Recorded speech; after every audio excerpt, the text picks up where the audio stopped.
Hi there. I'm Mike Montague, Global Head of Content at Sandler and host of the How to Succeed podcast, here with some powerful presentation tips for your next virtual meeting. Now, this is a video and not a meeting, so that's tip number one. If you are only going to send information one way and you're not going to have any sort of interaction, discussion, input from two or more people, then you don't need a meeting. You need a video or a memo.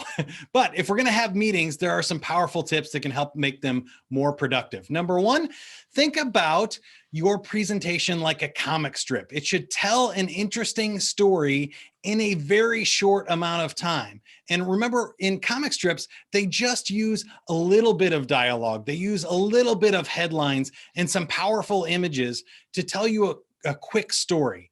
We're not giving you the novel. We're not giving you everything you might ever possibly need to know about the topic.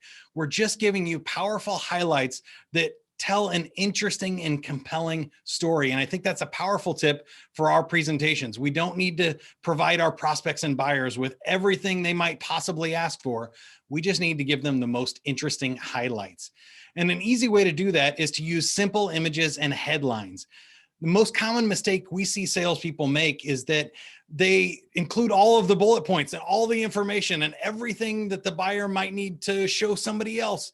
But if you put all of that in the presentation, the buyer just needs the presentation. They don't need you as the salesperson. They have all the information they need right there in the document.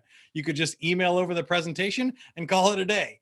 But if you use simple images and headlines as triggers for a discussion, then you get to a really interesting virtual meeting, because now we can talk about what this topic means and we can get information from the buyer about how they feel about this topic without guessing ahead of time when we're putting together the presentation what they might think is most important or least important on any given topic. And we can put our bullet points in the notes. So if we need to peek at them, we can do that as well.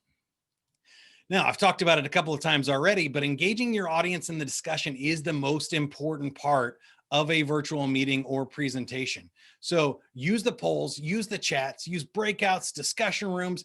There are all types of quizzes and games. It could just be opening a shared document like a Google Doc or a spreadsheet where you can fill it in together, or you can whiteboard and draw solutions together.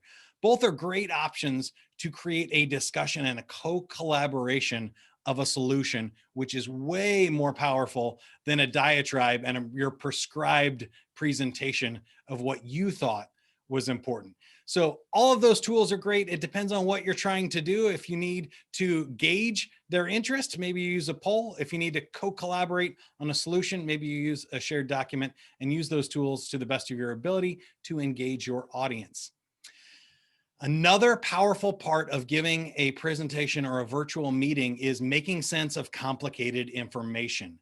Again, if it was simple, we could just send it over in an email and call it a day. But the value of salespeople and professionals or presenters is to make sense of complicated information. That means you might have a slide with a complicated infographic, or there's a lot of moving pieces that we need to work out.